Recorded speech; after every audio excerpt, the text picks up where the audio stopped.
This is the ninth reading of George Orwell's Coming Up for Air. We begin on Part 3, Chapter 3. It was June the 17th, Friday, the second day of the coarse fishing season. I hadn't had any difficulty in fixing things up with the firm. As for Hilda, I'd fitted her up with a story that was all ship-shape and watertight. I fixed on bringing Birmingham for the alibi, and at the last moment, I'd even told her the name of the hotel I was going to stay at. Rowbottom's Family and Commercial. I happened to know the address because I'd stayed there some years earlier. At the same time, I didn't want her writing to me at Birmingham, which she might do if I was away as long as a week. After thinking it over, I took young Saunders over travels for Glizzo floor polish, partly into my confidence. He happened to mention that he'd be passing through Birmingham on the 18th of June, and I got him to promise that he'd stop on his way and post a letter from me to Hilda, addressing from Rowbottom's. This was to tell her that I might be called away, and she'd better not write. Saunders understood, or thought he did. He gave me a wink and said I was wonderful for my age. So that settled Hilda. She hadn't asked any questions, and even if she turned suspicious later, an alibi like that would take some breaking. I drove through Westerham. It was a wonderful June morning. A faint breeze blowing, and an elm top swaying in the sun, little white clouds streaming across the sky like a flock of sheep, and the shadow chasing each other across the fields. Outside Westerham, a Wall's ice cream lad, with cheeks like apples, came tearing towards me on his bike, whistling so that it went through your head. It suddenly reminded me of the time when I'd been an errand boy myself, though in those days we didn't have free-wheeled bikes, and I nearly stopped and took one. They'd cut the hay in places, but they hadn't got it in it yet. It lay drying in long, shiny rows, and the smell of it drifted across the road and got mixed up with the petrol. I drove along a gentle 15. The morning had a kind of peaceful, dreamy feeling. The ducks floated about on the pond as if they felt too satisfied to eat. In Nettlefield, the village beyond Westerham, a little man in a white apron, with grey hair and a huge grey moustache, darted across the green, planted himself in the middle of the road, and began doing physical jerks to attract my attention. My car's known all along this road, of course. I pulled up. It's only Mr. Weaver, who keeps the village general shop. No, he doesn't want to insure his life, nor his shop either. He's merely run out of change, and wants to know whether I've got a quid worth of large silver. They never have any change in Nettlefield, not even at the pub. I drove on. The wheat would have been as tall as your waist. It went undulating up and down the hills like a great green carpet, with the wind ripping it a little, kind of thick and silky looking. It's like a woman, I thought. It makes you want to live on it. And a bit ahead of me, I saw the signpost where the road forks might right for Pudley and left for Oxford. I was still on the usual beat, inside the boundary of my own district, as the firm calls it. The natural thing, as I was going westward, would have been to leave London along the Uxbridge Road, but by a kind of instinct, I'd followed my usual route. The fact was I was feeling guilty about the whole business.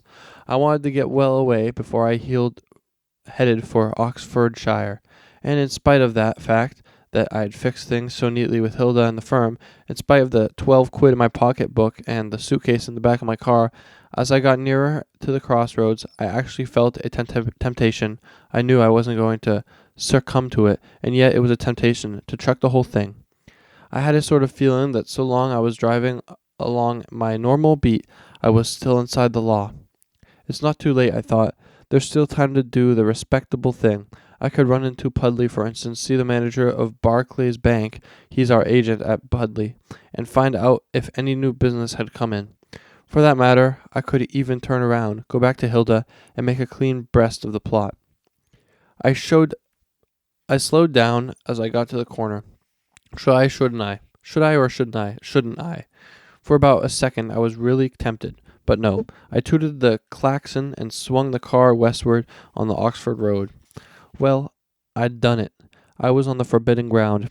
It was true that 5 miles farther on, if I wanted to, I could turn to the left again and get back to Westerham, but for the moment I was headed westward. Strictly speaking, I was in flight, and what was curious, I was no sooner on the Oxford Road than I felt perfectly certain that they knew all about it.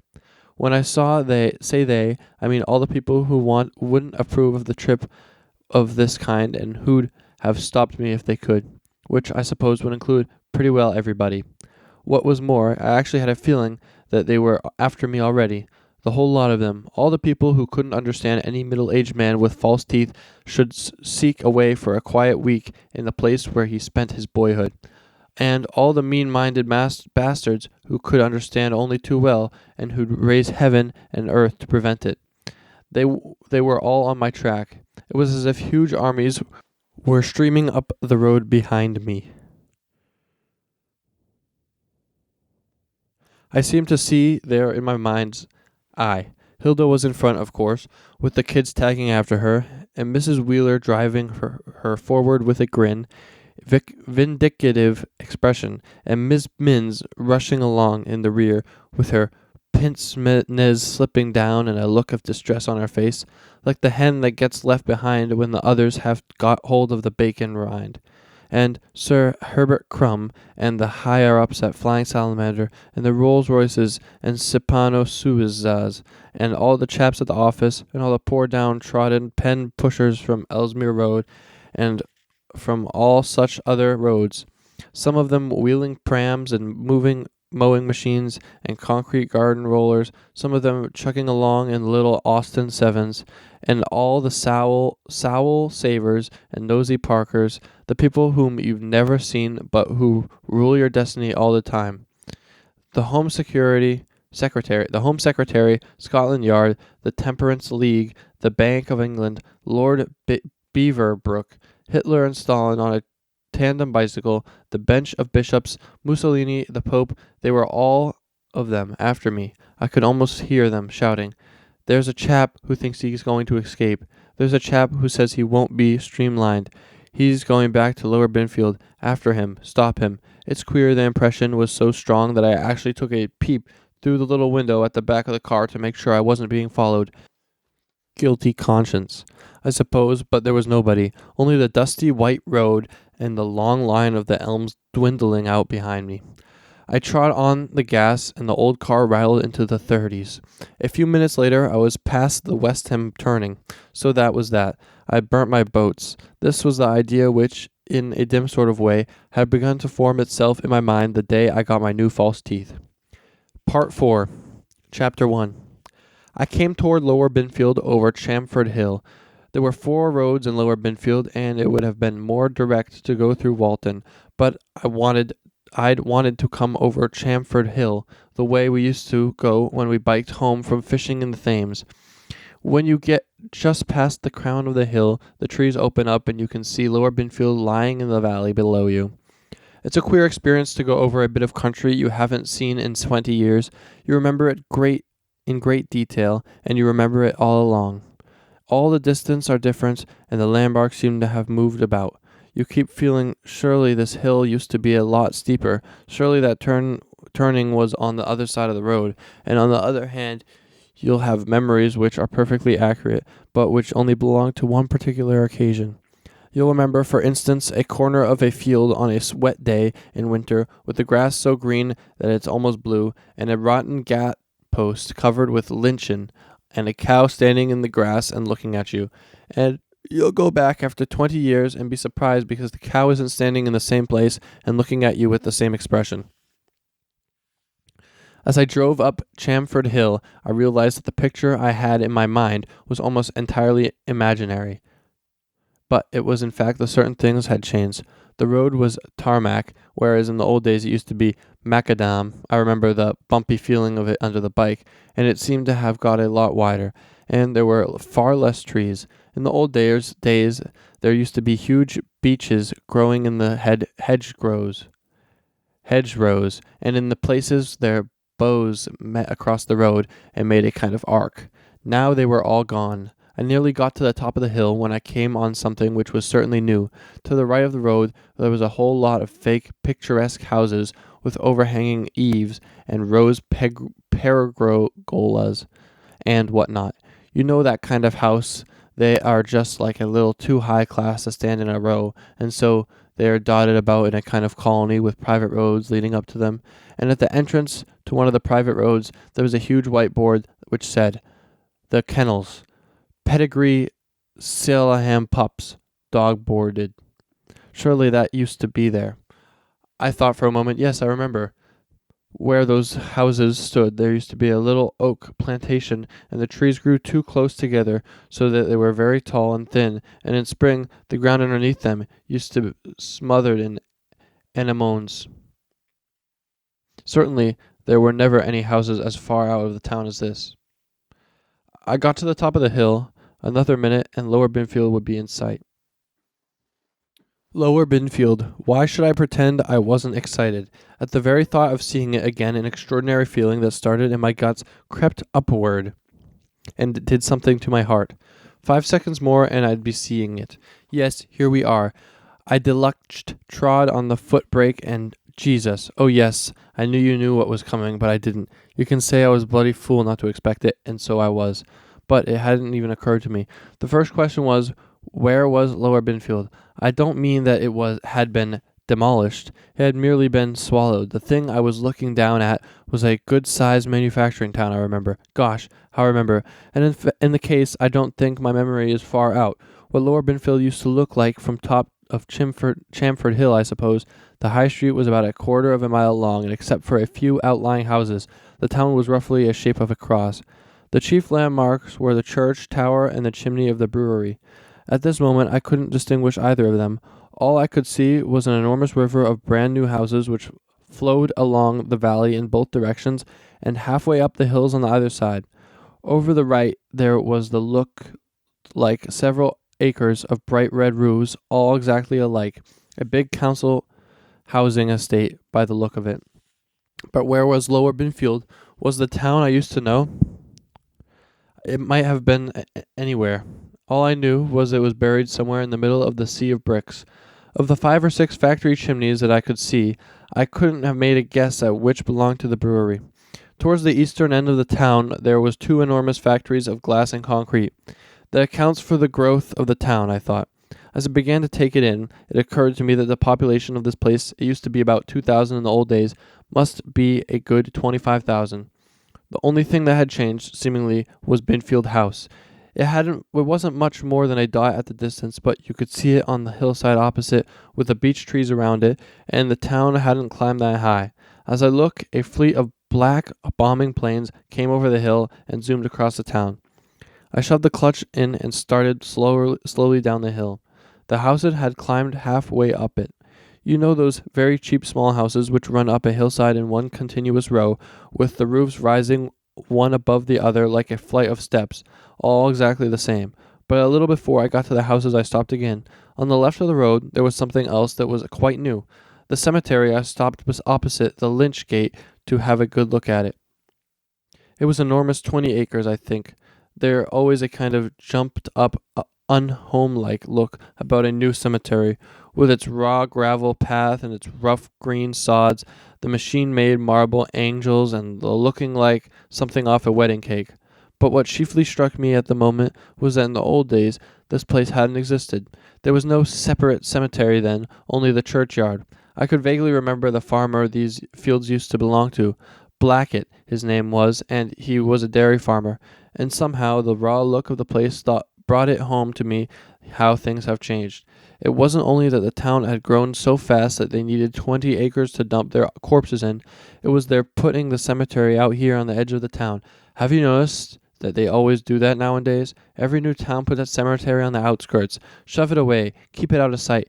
Can't bear to be reminded of the dead. Even the tombstones tell you the same story. They never say that the chap underneath them died. It always passed away or fell asleep.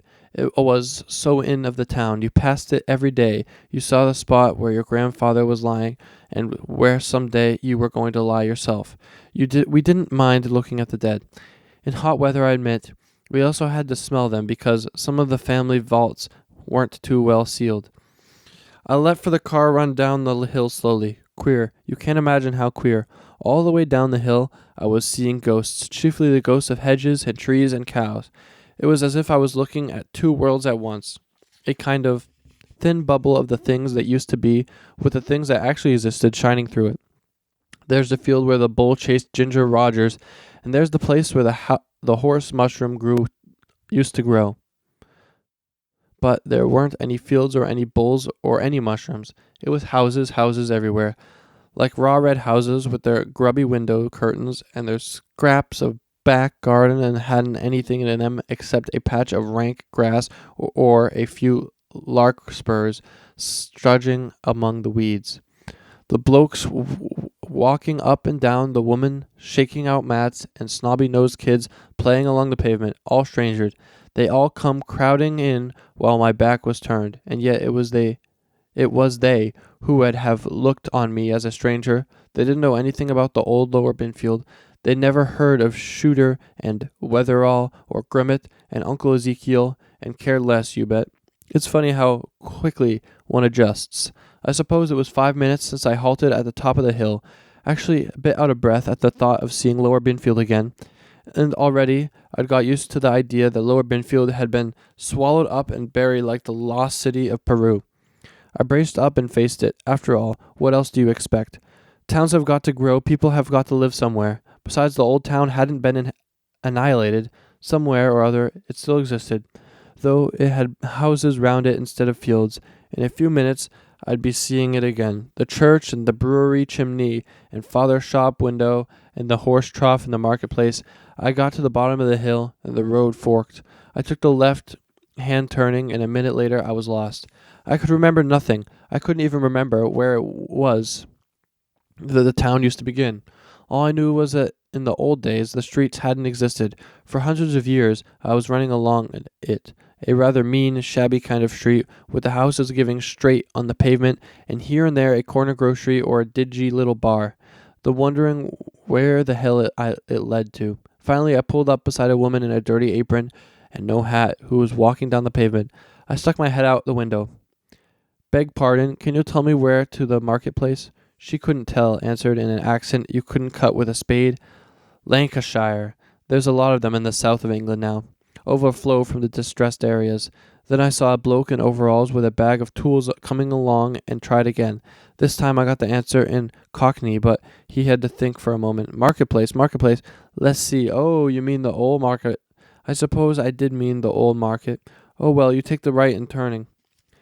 It was a long way, miles it seemed to me, though really it wasn't a mile. Houses, shops, cinemas, chapels, football grounds, all new. Again I had that feeling of a kind of enemy invasion having happened behind my back. All these people flooded in from Lancashire and the London suburbs, planting themselves down in the beastly chaos, not even bothering to know the chief landmarks of the town by name.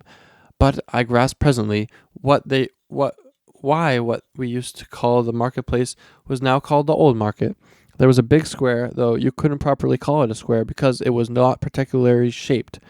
In the middle of the new town, with traffic lights and huge bronze statues of a lion worrying on an eagle, the war memorial, I suppose, and the newness of everything, the raw, mean look. Do you know the look of these new towns that have suddenly swelled up like a balloon in the last few years? Hayes, Slough, Dangenham, and so forth. The kind of chilliness, the bright red bricks everywhere, the temporary-looking shop windows full of cut-price chocolates and radio parts. It was just like that, but suddenly I swung into a street with old houses. Gosh, the High Street. After all my memory hadn't played tricks on me, I knew every inch of it now. Another couple of 100 yards and I'd be in the marketplace. The old shop was down the other end of the High Street. I got there after lunch. I was going to put up at the George, and every inch a memory. I knew all the shops, though all the names had changed, and the stuff they dealt in had mostly changed as well. There's Lovegrove's, and there's Todd's, and a big dark shop with beams and dormer windows used to be Lily White's, the draper's, where Elsie used to work. And Grimmett's, still a grocer's apparently, now for the horse trough in the market place. There was another car ahead of me, and I couldn't see it. It turned aside as we got into the marketplace. The horse trough was gone. There was a double-A man on a traffic duty where it used to stand. He gave a glance at the car, and that it hadn't the double-A sign, it decided not to salute. I turned the corner and ran down to the George. The horse trough being gone had thrown me out such an extent that I hadn't even looked to see whether the brewery chimney was still standing. The George had altered too, all except the name. The front had been dolled up till it looked like one of those riverside hotels, and the sign was different. It was curious that although till the moment I hadn't thought of it once in 20 years, I suddenly found that I could remember every detail of the old sign, which had swung there ever since I could remember. It was a crude kind of picture, with St. George on a very thin horse trampling on a very fat dragon, and in the corner, though it was cracked and faded, you could read the light signature, W.M. Sanford, painter and carpenter. The noon sign was kind of artistic looking. You could see it and had been painted by a real artist. St. George looked a regular pansy. The cobbled yard where the farmers' traps used to stand and the drunks used to puke on Saturday nights had been enlarged to about 3 times its size and concreted over, with garages all around it. I backed the car into one of the garages and got out. One thing I've noticed about the human mind is that it goes in jerks. There's no emotion that stays by you for any length of time. During the last quarter of an hour, I'd had what you could fairly describe as a shock.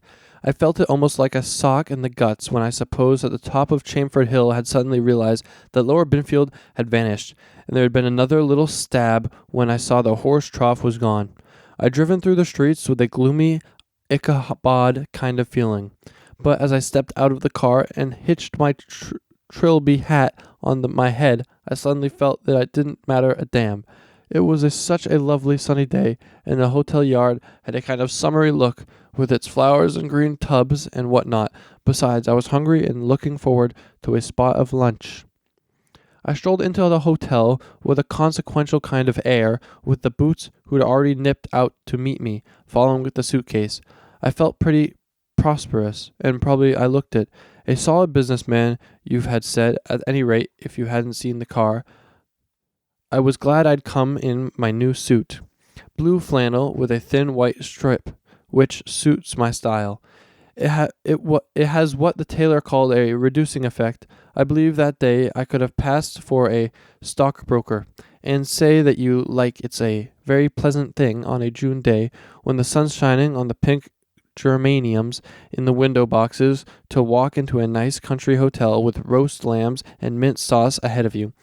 Now that's any treat to me to stay in hotels. Lord knows I see all too much of them.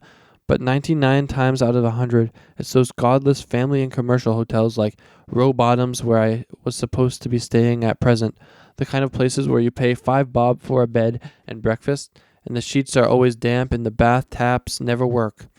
The George had got so smart I wouldn't have known it. In the old days, it hadn't hardly been a hotel, only a pub, though it had a room or two to let and use to the farmer's lunch. Roast beef and Yorkshire suet, dumpling and Stillion cheese on market days. It all seemed different except for the public bar, which I got a glimpse of as I went past, and which looked the same as ever. I went up a passage with a soft carpet and a hunting prince and copper warming pans and such like junk hanging on the walls, and dimly I could remember the passage as it used to be. The hollowed out flags underfoot and the smell of plaster mixed up with the smell of beer. A smart-looking young woman with frizzed hair and a black dress, who I suppose was a clerk or something, took my name at the office. "You wish for a room, sir?" "Certainly, sir." "What name shall I put you down, sir?" I paused. After all, this was my big moment. She'd be pretty sure to know the name. It isn't common, and there are a lot of us in the churchyard.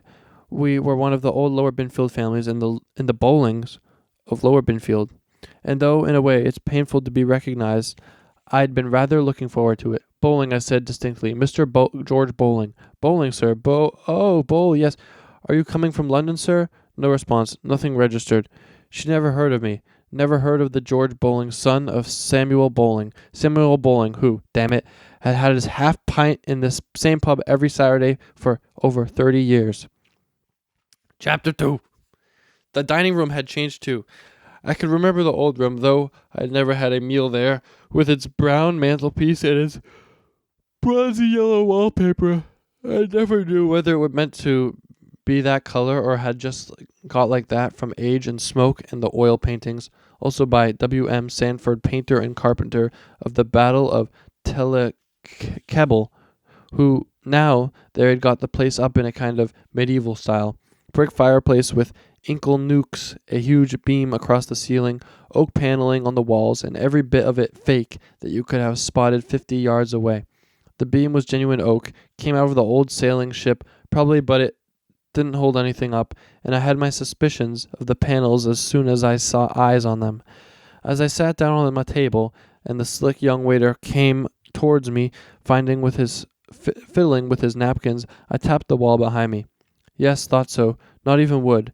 They fake it up with some kind of composition and then paint it over.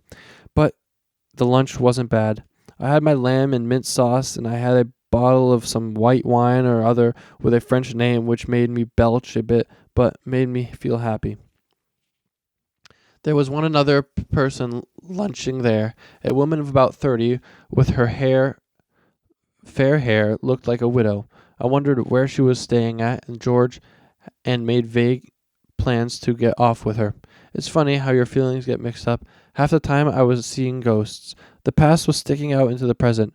Market day, and the great solid farmers throwing their legs under the long tables with their hobnails grating on the stone floor and working their way through the quantity of beef and dumplings you wouldn't believe the human frame could hold.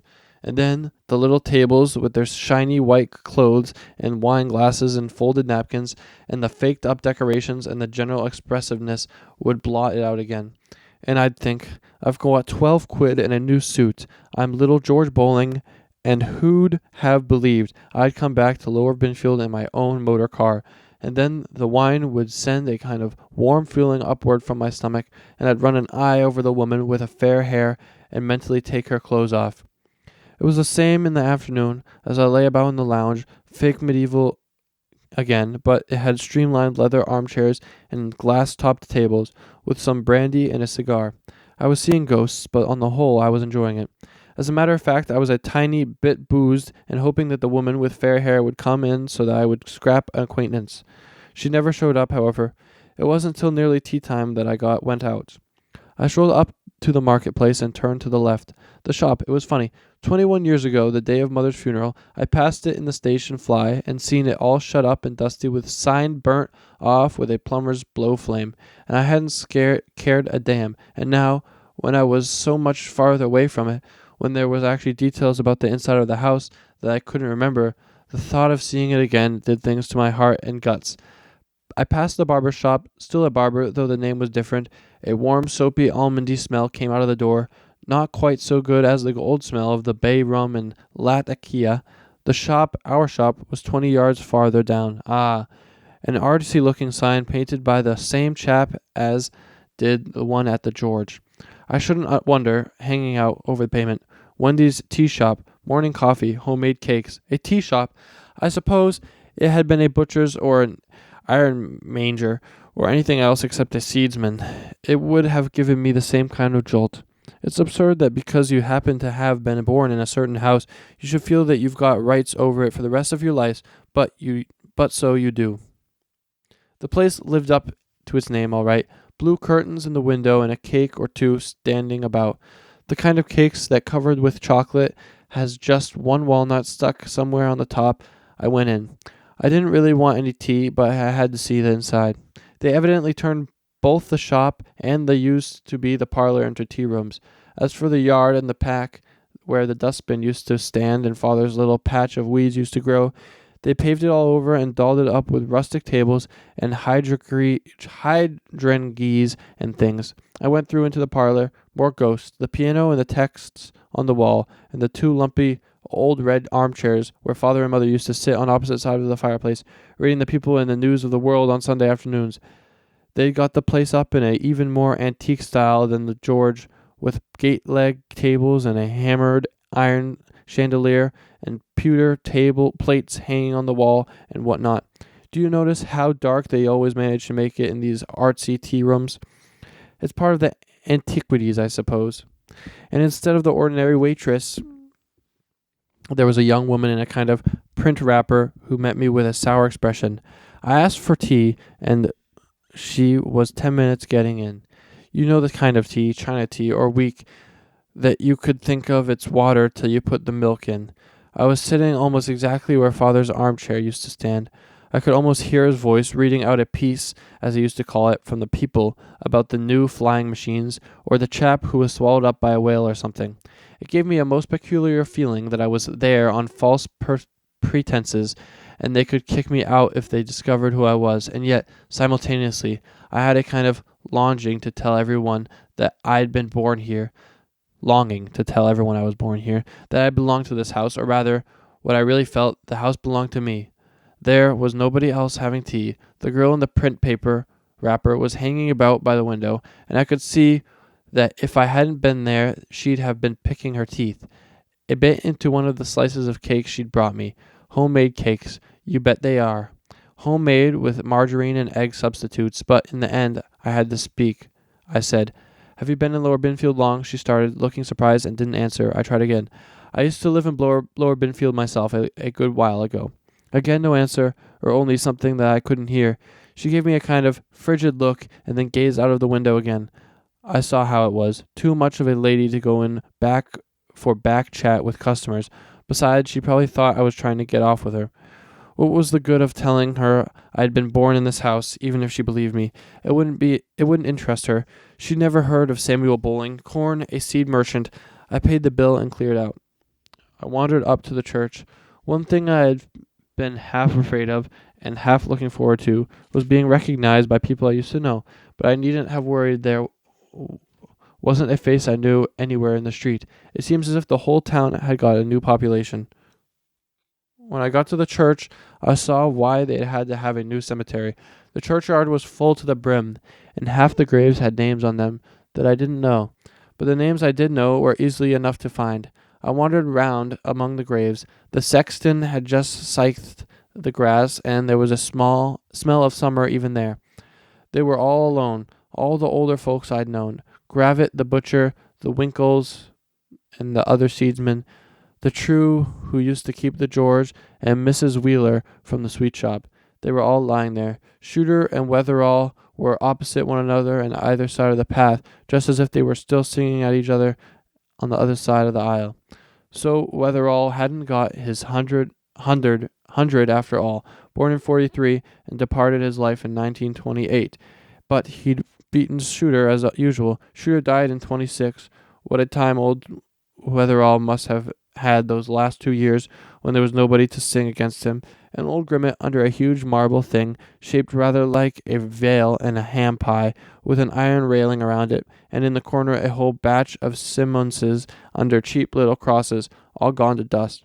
Old Hodges with his tobacco-colored teeth, and Lovegrove with his big brown beard, and Lady Rampling with the coachman and the tiger, and Harry Barnes' aunt who had a glass eye, the brewer of the mill, farmer with his wicked old face like something carved out of a nut.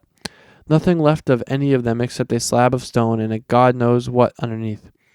I found Mother's grave and Father's beside it, both of them in pretty good repair. The sexton had kept the grass clipped. Uncle Ezekiel was a little way away. They'd leveled a lot of the older grass and the old wooden head pieces, the ones that used to look like the end of a bedstead, and all have been cleared away. What do you feel when you see your parents' graves after 20 years? I don't know what you ought to feel, but I'll tell you what I did feel, and that was nothing. Father and Mother had never faded out of my mind. It's as if they existed somewhere or other in a kind of eternity. Mother behind the brown teapot, Father with his bald head a little mealy, and his spectacles and his grey mustache, fixed or ever like people in a picture, and yet in some way seemed to have anything to do with them. Merely as I stood there, I began to wonder what you feel like when you are underground, whether you care much, and how soon you cease to care. Then suddenly a heavy shadow swept across me and gave me a bit of a start. I looked over my shoulder. It was only a bombing plane, which had flown between me and the sun. The place seemed to be creeping with them. I strolled into the church for almost the first time since I got back to Lower Binfield. I didn't have the ghostly feeling, or rather, I had it in a different form, because nothing had changed, nothing except that all people were gone. Even the hassocks looked the same dusty Swedish corpse smell, and by God, the same hole in the window, though as it was evening and the sun was round the corner side, the spot of light wasn't creeping on the aisle. They'd still got pews, hadn't changed over to chairs. There was our pew, and there was the one in the front where Wetherall used to be low against Shooter. Sion, king of the Amorites, and Og, the king of Bashan, and the worn stones in the aisle where you could still half read the epithets of the blokes who lay beneath them. I squatted down to have a look at the opposite our pew. I still knew the readable bits of it by heart, even the pattern they had seemed to have stuck in my memory. Lord knows how often I'd read them during the sermon. Here, for gent of the Parif, his juft and upright. To his manifold private benevolences he added a diligent. Beloved wife, Amelia Bai, Infue, Feven daughters, 7 daughters. I remember how the long S's used to puzzle me as a kid. Used to wonder whether in the old days they pronounced their S's as F's, if so, why. There was a step behind me. I looked up. A chap in a cassock was standing over me. It was the vicar. But I mean the vicar. It was old Betterton, who's been vicar in the old days. Not as a matter of fact, ever since I can remember, but since 1904 or thereabouts. I recognized him at once, though his hair was quite white. He didn't recognize me. I was only a fat tripper in a blue suit doing a bit of sightseeing. He said good evening and promptly started on the usual line of talk. Was I interested in architecture, remarkable old buildings whose foundations go back to Saxon times, and so on and so forth, and soon he was doddering around showing me the sights, such as they were. Norman arch leading into the vestry, brass effigy of Sir Roderick Bone, who was killed at the Battle of Newbury, and I found him with his kind of winded dog air and middle-aged businessman always have been there. They are being shown round a church or a picture gallery. But did I tell him that I knew it already? Did I tell him that I was George Bowling, son of Samuel Bowling? He had remembered my father, even if he didn't remember me, and that I'd not only listened to his sermons for 10 years and gone to his confirmation classes, but even belonged to the Lower Binfield reading circle and had a go at Sesame and Lilies just to please him? No, I didn't. I merely followed him around, making the kind of mumble that you make when somebody tells you that this is or that is 500 years old and you can't think what the hell to expect, that it doesn't look it. For the moment I had set eyes on him, I decided to let him think I was a stranger. As soon as I decently could, I dropped 6 pence in the church express box and bunked. But why? Why not make contact now that at last I'd found somebody I knew? Because the change in his appearance after 20 years had actually frightened me. I suppose you think I mean that he looked older, but he didn't. He looked younger, and it suddenly taught me something about the passage of time. I suppose old Betterton, who by about 65 now, so that when I last saw him he had been about 45, my own present age. His hair was white now, and the day he buried mother it was a kind of streaky gray, like a shaving brush, and yet as soon as I saw him, the first thing that struck me was that he looked younger. I thought of him as an old man, and after all he wasn't so very old.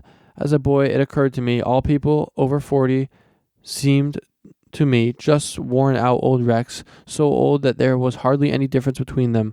A man of 45 had seemed to me older than the old dodderer of 65 seemed now. And Christ, I was 45 myself. It frightened me. So that's what I look like to chaps of 20. I thought as I made of a between the graves. Just a poor old hulk. Finished. It was curious. As a rule, I didn't care a damn about my age. Why should I? I'm fat, but I'm strong and healthy. I can do everything I want to do. A rose smells the same to me now as it did when I was 20. Ah, but do I smell the same to the rose?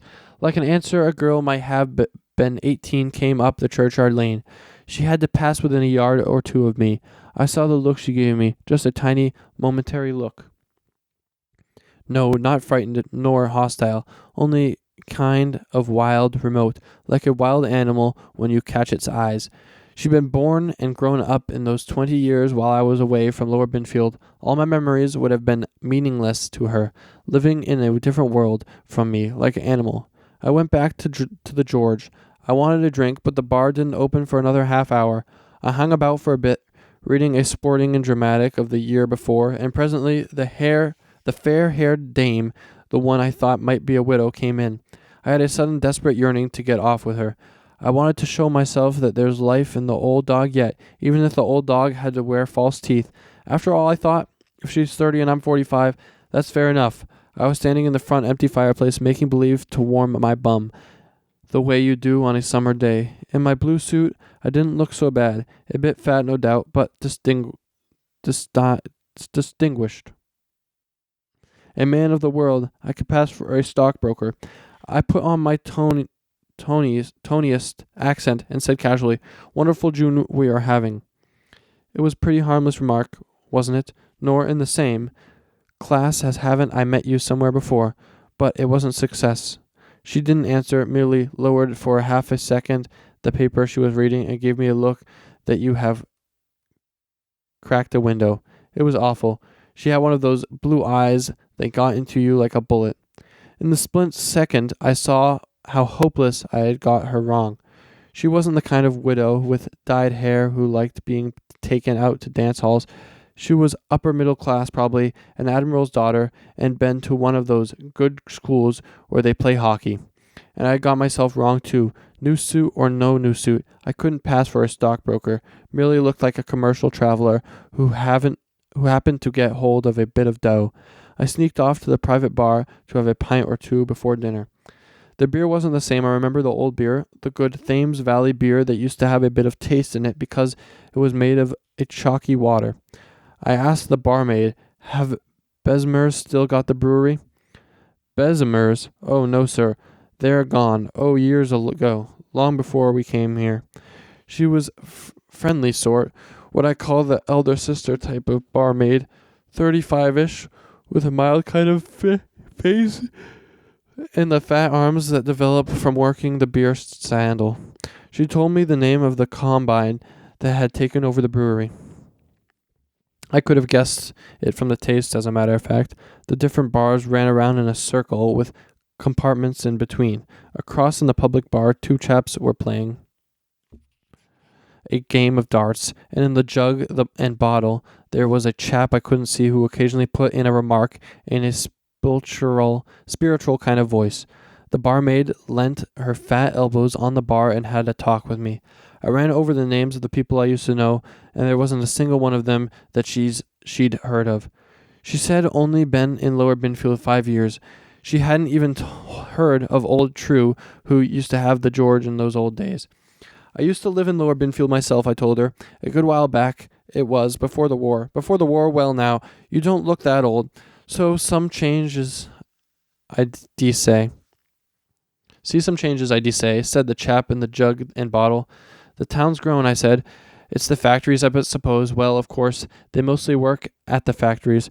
There's the gramophone works, and then there's True Fit stockings. But, of course, they're making bombs nowadays.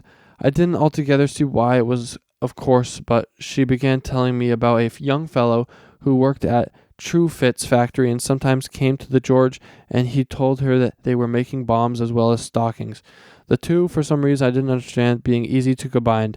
And then she told me about the big military aerodrome near Walton and accounted for the bombing planes I kept seeing. And the next moment, we'd started talking about the war as usual. Funny, it was exactly to escape the thought of war that I'd come here, but how could you, anyways, and it's in the air you breathe. I said it was coming in 1941. The chap in the jug and bottle said he reckoned it was a bad job.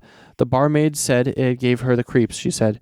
It didn't seem to do much good, does it, after all said and done? At sometimes I lie awake at night and hear one of those great things going overhead, and I think to myself, well, now I suppose that was to drop a bomb right down on top of me. And all this ARP and Miss Todgers, she's the air warden, telling you it's be all right, and if you keep your head and stuff in the window up with newspaper, and they say they are going to dig a shelter under the town hall. But the way I look at it, how could you put a gas mask on a baby? The chap in the jug and bottle said he'd read it in the paper that you ought to get into a hot bath till it was all over.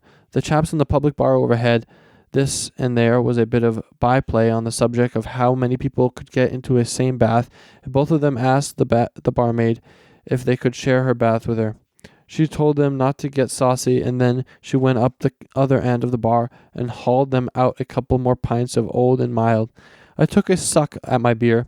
It was poor stuff, bitter they call it, and it was bitter right enough, too bitter, a kind of sulphurous taste, chemicals. They say no English hopes ever go into beer nowadays.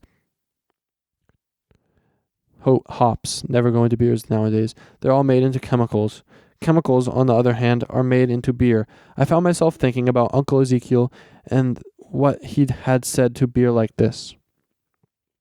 What he have said about ARP and the buckets of sand they are supposed to put the thermite bombs out with. As the barmaid came back to my side of the bar, I said, "By the way, who's got the hall nowadays?"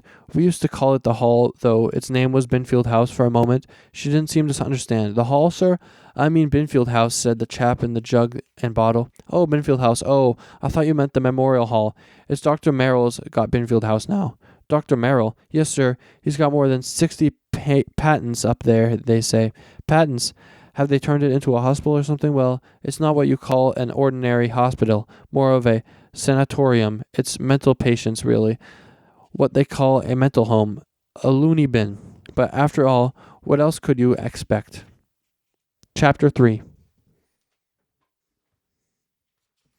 I crawled out of bed with a bad taste in my mouth and my bones creaking. The fact was that, with a bottle of wine at lunch and another at dinner, the several pints in between, besides a brandy or two, I'd had a bit much to drink the day before. For several minutes I stood in the middle of the carpet, gazing at nothing in particular, and to make a move. You know the god-awful feeling you get sometimes in the early morning. It's a feeling chiefly in your legs, but it says you clearer than any words you could do. Why the hell do you go on with it? Chuck it up, old chap. Stick your head in the gas oven. Then I shoved my teeth in and went to the window. A lovely June day again, and the sun was just beginning to slant over the roofs and hit the house front on the other side of the street.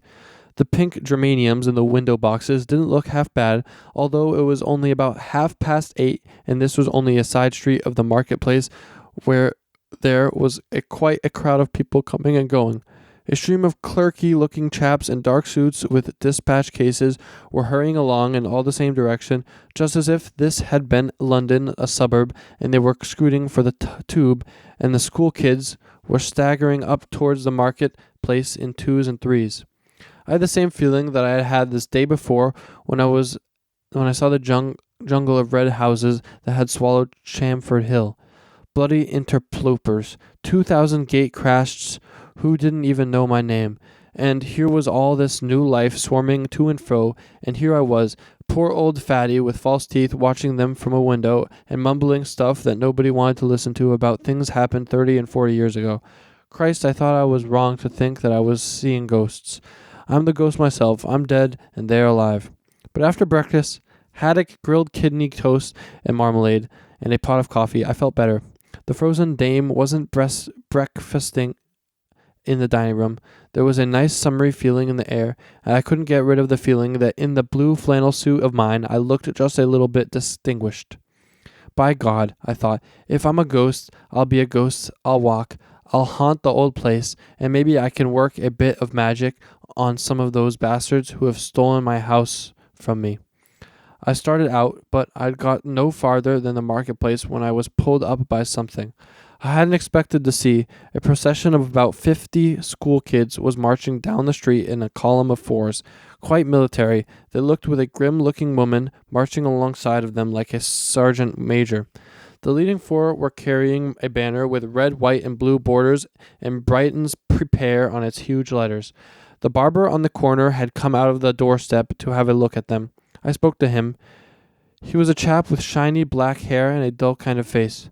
"What are those kids doing?" "It's their air raid practice," he said vaguely. "This here ARP kind of practices like this. Miss Todgers, that is. I might have guessed it was Miss Todgers. You could see in her eyes. You know the kind of tough old devil with gray hair and a kippered face that's always put in charge of Girls' Guide detachments, YWCA hostels, and whatnots. She had on a coat and skirt that somehow looked like a uniform and gave you a strong impression that she was wearing a Sam Brown belt, though actually she wasn't. I know her type, been in the WAACs in the war and never had a day's fun since the ARP was jammed to her. As the kids swung past, I heard her letting out at them with the real Sergeant Major yell, "Monica, lift your feet up," and I saw that at the real 4 had another banner with a red, white, and blue border, and in the middle, "We are ready, are you?" "Why do they want to march them up and down for?" I said to the barber. "I don't know. It's like propaganda, like I knew, of course. Get the kids war-minded. Give us all the feeling that there's no way out of it. The bombers are coming, as sure as Christmas, so down to the cellar and go and don't argue." 2 of the great black planes from Walton were zooming over the eastern end of the town. Christ, I thought, when it starts I won't surprise us any more than a shower of rain. Already we're listening for the first bomb. The barber went on to tell me that thanks to Mrs. Rogers' efforts, the school kids had been served with their gas masks already. Well, I started to explore the town. 2 days I spent just wandering round the old landmarks, such of them as I could identify. And all the time I never ran across a soul that knew me. I was a ghost, and if I wasn't actually invisible, I felt like it. It was queerer than I can tell you. Did you ever hear of a story of H.G. Wells about a chap who was in 2 places at once? That's to say, he was really in his own home, but he had a kind of hallucination that he was at the bottom of the sea. He had been walking around his room, but instead of the tables and chairs, he had seen the wavy waterweed and the green crabs and the cuttlefish reaching out to get him. Well, it was just like that. For hours on end, I'd been walking through a world that wasn't there. I'd count my paces as I went down the pavement and think, yes, here's where so-and-so field begins. The hedge runs across the street and slaps through the houses. The petrol pump is really an elm tree, and there's the hedge of the allotment. And this street, it was a dismal little row of semi-detached houses called Cumberland Road. I remember, is the lane where we used to go with Katie Simmons, and the nut bushes grew on both sides. No doubt I got the distance wrong, but the general directions were right. I don't believe anyone who hadn't happened to be born here would have believed that these streets were fields as little as 20 years ago. It was as though the countryside had been buried by a kind of volcanic eruption from the outer suburbs. Nearly the whole of what used to be old brewer land had been swallowed up in the council housing estate. The mill farm had vanished, and the cow pond where I caught my first fish had been drained and filled up with and built over, so that I couldn't even say exactly what it used to stand. It was all houses, little red cubes of houses, all alike, with privet hedges and asphalt paths leading up to the front door. Beyond the council estate, the town thinned out a bit, but the jerry builders were doing their best, and there was little knots of houses dumped here and there, wherever anybody had been able to buy a plot of land, and the makeshift roads leading up to the houses and empty lots with builders' borders and bits of ruined fields covered with thistles and tin cans. In the center of the old town, on the other hand, things hadn't changed much so far as buildings went. A lot of the shops were still doing the same line of trade, although the names were different. Lily White's was still a draper's, but it didn't look too prosperous. What used to be Gravit's the butcher was now a shop that sold radio parts. Mother Wheeler's little window had been bricked over. Grimmett's was still a grocer, but had been taken over by International. It gives you an idea of power of these big companies, that they could even swallow up a cute old skinflint like Grimmett. But from now I know of him, not to mention the slap-up tombstone in the courtyard. I bet he got out while the going was good, and had 10,000 to 15,000 quid to take to heaven with him. The only shop that was still in the same hands was Sarzan's, the people who had ruined father. They'd swollen to enormous dimensions, and they had another huge branch in the new part of the town, but they'd turned into a kind of general store and sold furniture, drugs, hardware, and ironmongery, as well as the old garden stuff. For the best part of 2 years, I was wandering around, not actually groaning and faddling chain, but something feeling that I'd like to. as I was drinking more than was good for me. Almost as soon as I got to Lower Binfield, I'd started on the booze, and after that the pubs never seemed to open quite early enough. My tongue was always hanging out of my mouth for the last half hour before opening time. Mind you, I wasn't in the same mood all the time. Sometimes it seemed to me that it didn't matter a damn if Lower Binfield had been obliterated. After all, what had come to here for except get away from the family? There was no reason why I shouldn't do all the things I wanted to do, even go fishing if I liked it. On the Saturday afternoon, I even went to the fishing tackle shop in the high street and bought a splint cane rod. I'd always pined for the splint cane rod as a boy. It's a little bit dearer than a green heart, and hooks and guts and so forth. The atmosphere of the shop cheered me up. Whatever else changed, fishing tackle doesn't, because, of course, fish don't change either, and the shop man didn't seem anything funny in a fat middle-aged man buying a fishing rod. On the contrary, he had a little talk about the fishing in the Thames, and the big chub somebody had landed the year before last on a past made of brown bread honey and minced boiled rabbit. I even thought I didn't tell him what I wanted them for, and hardly ever admitted it to myself. Bought the strongest salmon trace he'd got and some No. 5 roach hooks, with an eye to those big carp at Binfield House, in case they still existed. Most of Sunday morning I was kind of debating in my mind, should I go fishing or shouldn't I? One moment I'd think, why the hell not? And the next moment it wouldn't seem to me that it was just one of those things that you dreamt about and don't ever do. But in the afternoon I got the car out and drove down to Burford Weir.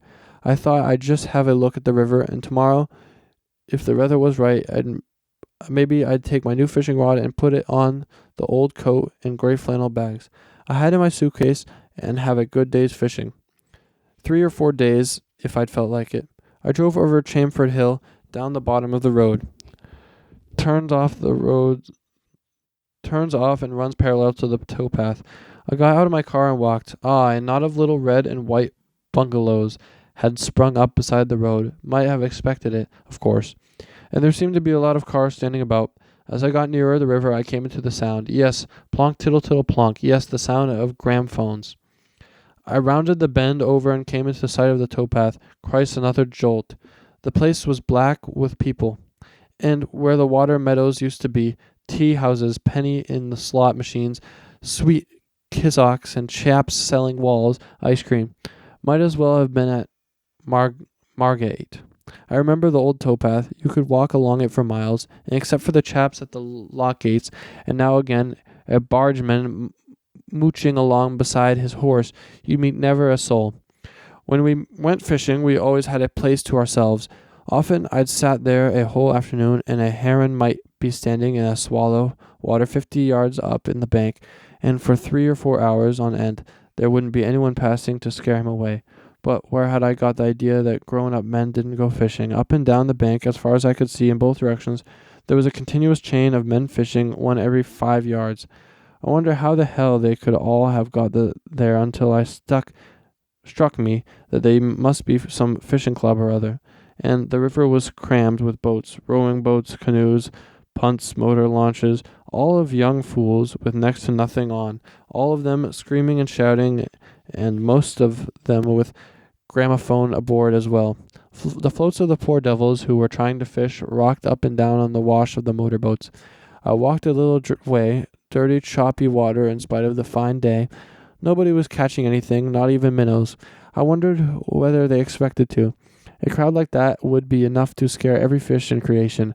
But actually, as I watched the float rocking up and down among the ice cream tubs and the paper bags, I doubt whether there were actually any fish to catch. Are there still fish in the Thames, I suppose? There must be, and yet I'll swear the Thames water isn't the same as it used to be. Its color is quite different, of course. You think that's merely my imagination, but I can tell you it isn't so. I think the water has changed. I remember the Thames water as it used to be, a kind of luminous green that you could see into deep, in the shallows of dace cruising around the reeds. You couldn't see 3 inches into the water now. It's all brown and dirty, with a film of oil in it from the motor boats, not to mention the fag ends in the paper bags. After a bit I turned back. Couldn't stand the noises of the gramophones any longer, of course. It's Sunday, I thought. Mightn't be so bad on a weekday, but after all, I knew I'd never come back. God rot them. Let 'em keep their bloody river. Wherever I go fishing, it won't be in the Thames. The crowd swarmed past me, crowds of bloody aliens, all and nearly all of them young, boys and girls larking along in couples. A troop of girls came past, wearing bell-bottom trousers and little caps like the ones they wear in the American Navy with slogans printed on them. One of them, 17, she might have been, had, "Please kiss me, I wouldn't have minded." An impulse, I suddenly turned aside and weighed myself on one of the penny in the slot machines. There was a click noise somewhere inside it, and you know the machine that tells your fortune as well as your weight, and a typewriter card came sliding out. "You are the possessor of an exceptional gift," I read, "but, owing to excessive modesty, you have never received your reward. Those about you underrate your abilities. You are too fond to standing aside and allowing yourself to take the credit for what you have done yourself. You are sensitive, affectionate, and always loyal to your friends. You are deeply attractive to the opposite sex. Your worst fault is generosity. Persevere,